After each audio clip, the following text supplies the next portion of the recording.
यवतमाळच्या पाचखेड येथे 3 वर्षापूर्वीची वस्ती आढळली।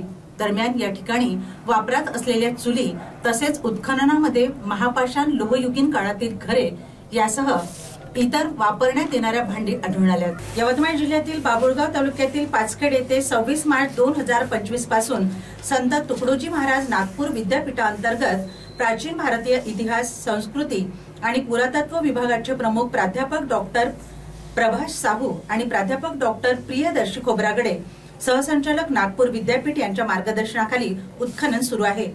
सन 2025 मधील उत्खननामध्ये इसवी सन पूर्व 1000 म्हणजेच आतापासून 3000 वर्षापूर्वीच्या काळातील महापाषाण लोहयुगीन काळातील लोकवस्तीच्या घराचे पुरावे मिळालेले आहे।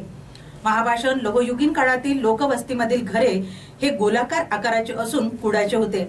पाचखेड उत्खननामध्ये महापाषाण लोहयुगीन काळातील लोखंडाचे पुरावे सुद्धा या उत्खननामध्ये प्राप्त झालेले आहेत। महापाषाण लोहयुगीन काळातील घरामध्ये तत्कालीन चुली सुद्धा मिळालेल्या आहेत। पाचखेड या उत्खनन स्थळाला सासू सुनेचे उखाडे आणि बरड या नावाने ओळखल्या जाणारी पांढऱ्या मातीची टेकडी सध्या पाचखेड गावातील स्मशानभूमी म्हणून उपयोगात आणली जाते।